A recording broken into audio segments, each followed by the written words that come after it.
Hello, everybody. Thanks for joining us.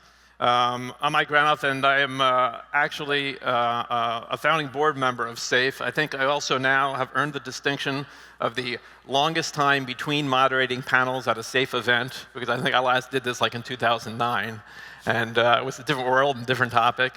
And really, when SAFE started, our focus was on energy security defined primarily around oil and oil dependence.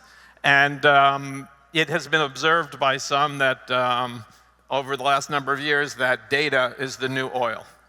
And whether or not that's true on some levels and not on others, it's definitely true that the nature of security, as we understand it, has changed. And this whole summit talks about many different aspects of security that we could never have even imagined 20 years ago when we were starting SAFE on the basis of primarily oil. And I think that's what we're going to have an opportunity to delve into a different aspect than some of the others that we've heard so far during the summit. So I'm pleased to welcome, first of all, I'll introduce the panelists. As I said, I'm a founding board member of SAFE, but in my day job, I manage a venture capital fund called Maniv, based in Israel, and the office here in the US that manages about $350 million, investing in early stage companies around automotive, mobility, energy, and a lot of the related topics that we talk about here. And as full disclosure, one of our early investments that we're very proud of is an Israeli cybersecurity startup called Upstream. And Yoav Levy is the founder and co-founder and CEO of Upstream. Very excited to be able to share one of our prized portfolio companies with you all today.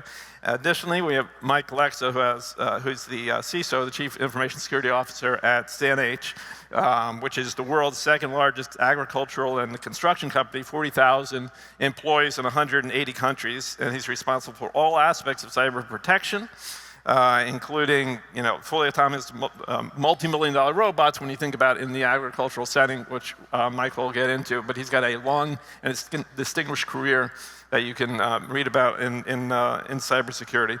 So to frame the discussion, I think what we're really going to focus on today is what are some of the immediate cyber threats that are relevant to this conversation. Talk about the impact as in every aspect of life on the AI revolution and how that changes some of the threats and some of the ways that we respond to them. And we'll also get into the issue of that's come up in several contexts in the last couple of days around China and regulation. So to begin with, cybersecurity obviously now is something that is understood by even the most lay people as a real threat to lots of aspects of life. It's a boardroom level conversation. Yoav, talk about some of the general cyber threats and talk a little about what Upstream does to address them. Yeah, so first Upstream, when we founded Upstream 8 years ago, we had a vision to secure the mobility against cybersecurity threats. I think back then, cybersecurity threats on the automotive industry were pretty rare.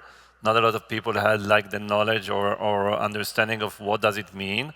When we fast forward this year, there started to be more and more sophisticated and high-impact cybersecurity attack on targeting the automotive industry and its ecosystem around that.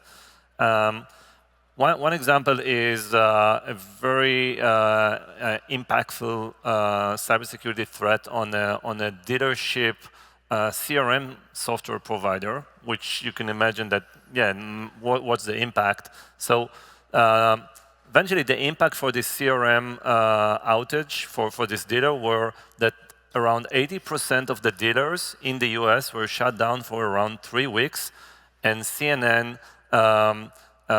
calculated that the potential impact was around $1 billion of one single cybersecurity threat. So we're starting to see more sophisticated, more impact, high-scale attack, ransomware especially, targeting the automotive industry.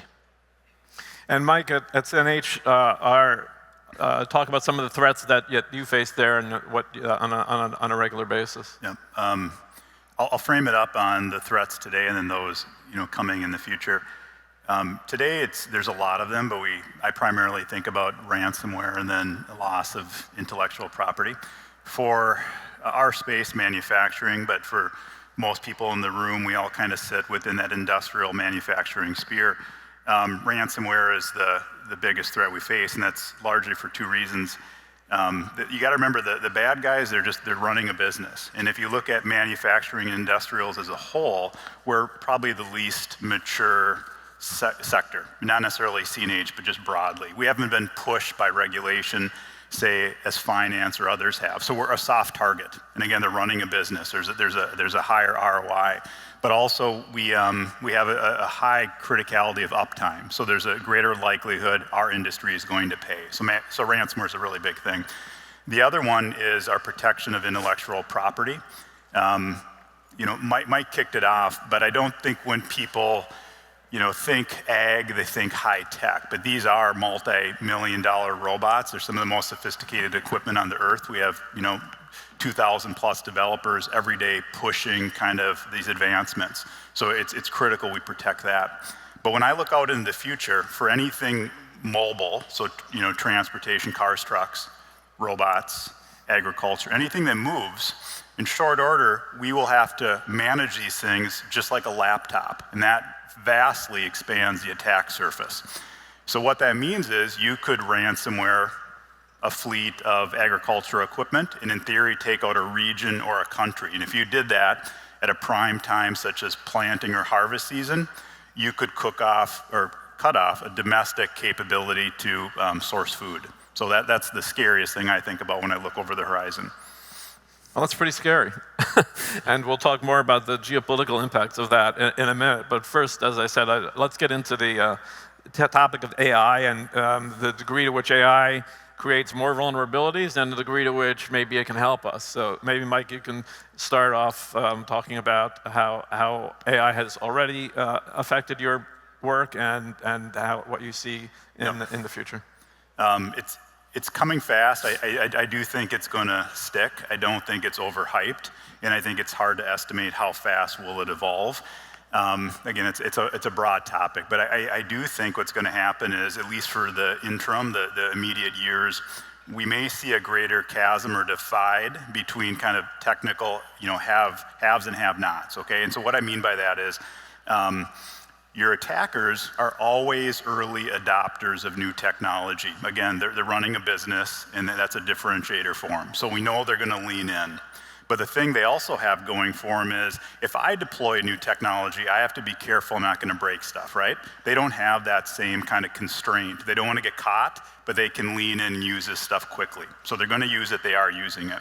Now, when you look at corporations, it's going to be a huge differentiator, but you have to have the right staff and team to do it. So, like, if I could think of all the benefits there's going to be, but if I name two in general, and they both have difficulties, one would be identification of behavioral changes, right? That's a great indicator if something's wrong, and the other one would be threat detection. But each of those are tricky. So if you look at the user behavior challenges. In parts of the world, privacy is a really big thing, and that becomes very difficult if I'm monitoring Mike and I know every movement of Mike, and all of a sudden something's odd. That's a good indicator there's an attack, but parts of the world, it's very hard to do that. The other one that I'm seeing is threat detection. So ideally, I can use these tools and I can say, hey, how would I best compromise this area? But the majority of them right now, they're blocked. You'll get an ethical reason you can't do it. So what I have to do is build my own, jailbreak and build my own GPTs, right, to do this. I have the ability to do that. A lot of small companies don't. So I think this is going to be extremely exciting. I think there's going to be a lot of stuff, but I think in the immediate, we're going to see a bigger divide between the attackers and advanced companies and those that aren't as much. So, Yoav, tell us from your perspective, given the fact that you protect a lot of large automakers, fleets, and so forth, how does this translate into your world? Yeah, so I think it's AI, and I agree with Mike, is being used by offensive and defensive cyber. So on offensive, I think it's more around automation. So there, as Mike was saying, it's a P&L organization, these threat actors that are trying to make money the fastest they can. And if they can automate a lot of their work with AI, they're actually doing it today. For example, doing code review with AI, looking for vulnerabilities in a software, and then exploiting it with AI tools. So instead of manually doing this code review, they're using AI techniques. On the defensive side, what we're doing, we are, again, using AI for automation of investigating and getting like recommendation for AI on anomaly detection and how real is it? Is it a false positive, true positive, helping the people in the security operations center to do their job more efficient. And I think there is another interesting aspect for AI. I think last year Google said that 30 or 40% of their code was generated by AI. So what we started to see a trend is that software engineering are using less and less open source. And instead of using open source, they're using AI to generate this code. So is it good or bad? We think it's not so good because when you're using open source, there are many users, many companies that are actually looking, reviewing the code, using it, and fixing issues like bugs or vulnerabilities. But when AI generates the code, and as you have experience with ChatGPT, that sometimes the answers are not accurate, there might be software bugs. So this trend could potentially create another threat of being exploited by bad actors. So let's pull the aperture back for a minute and focus on the geopolitical implications of all of this, because it's one thing if you have a group of criminals that have a ransomware attack or something like that. It's another thing entirely if you have a geopolitical rival that is using cyber as an offensive weapon in the context of the agricultural threats that you describe, the automotive threats that you look at every day. And you know, for those of you who might not have seen the earlier panel with Michael Dunn and Senator Moreno, I'd encourage you to go back and watch it. Yoav and I sit in Israel, and so we are keenly aware of what Michael Dunn talked about in terms of the dominance of Chinese electric vehicles. They only came into the Israel market around 2022, so we're about 3 and a bit years into it, and just about 1 out of every 2 new cars sold in Israel now is a Chinese EV, and increasing. Israel as a country has not really considered this as a threat. I'll give you one vignette. It was my daughter was in the Air Force, and we went down and visited her base, and it's a very secure base. It's where the F-35s are, and when you stop at the gate of the base, you have to give in your phone. But you drive your car right in. And the first time we went there, I started seeing Cherries and Geelys and BYDs parked up right next to the tarmac, looking out on the F-35s, and I was like, "What's the point of us giving our phones? Here you have these surveillance vehicles right here next to the most sensitive equipment in Israel." And so, I've talked a little bit about how Upstream is thinking about these potential threats from state actors. So I think the key here is around supply chain vulnerabilities. And then as you all know, the automotive industry is built with a different level of suppliers. If it's a tier 1 supplier, tier 2 suppliers, and not all the, and not everyone are aware of what kind of a software or hardware is being used in the lower layers. So, for example, automotive manufacturers may not be aware of all the software libraries and code that is being used by their tier 1, tier 2, tier 3 suppliers, and maybe someone, even if without their knowing, changed their code of one of the suppliers and added a zero-day or backdoor into their software. So it goes up into the vehicle, and then you have a firmware running with a backdoor inside.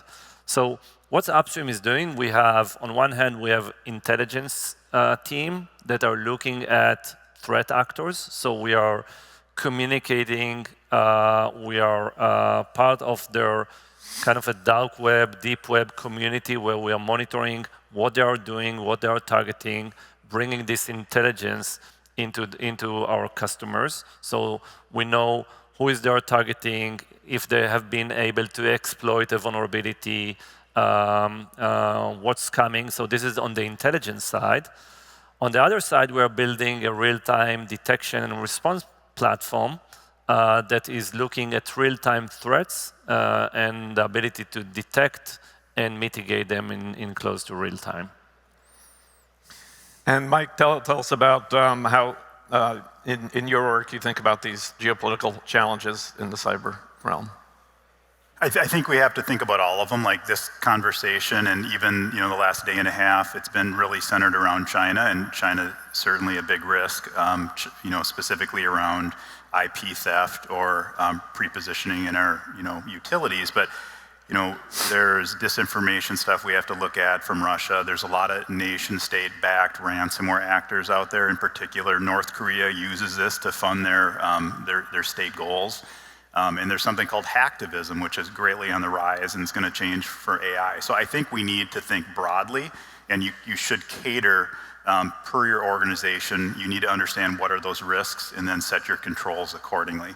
But I think the China one, even though we talk about it a lot, I don't think we do, because we talk about it in this venue, and we have a bunch of experts on the topic, people that are interested in these types of policies, but our general public does not think about this. My job's to defend and prepare for crisis.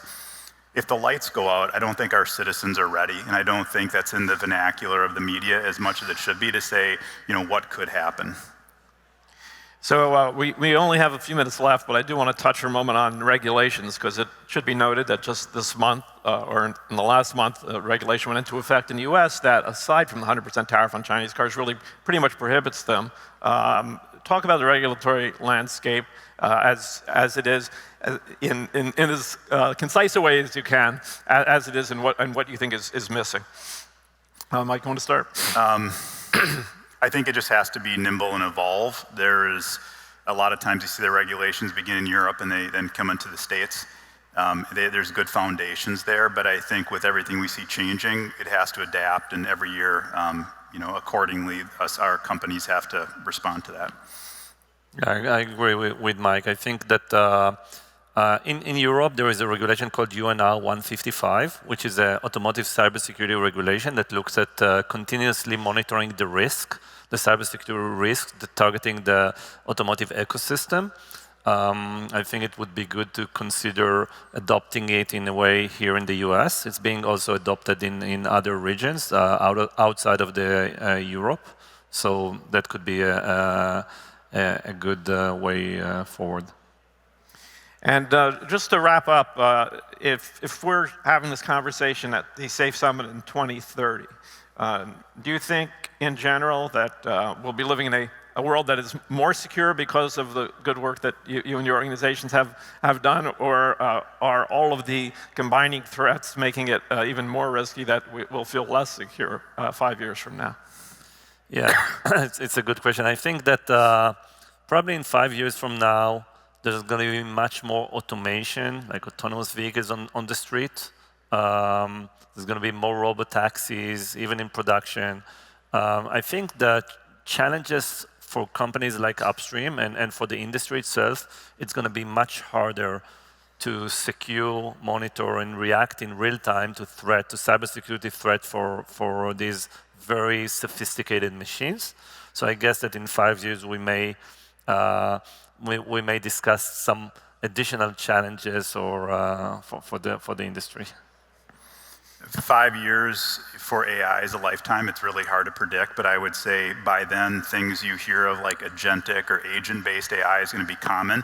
I think the barrier to entry is going to get lower for all companies, and generally security will get better. But the bad guys are going to have advantages at that point that we probably can't even predict right now.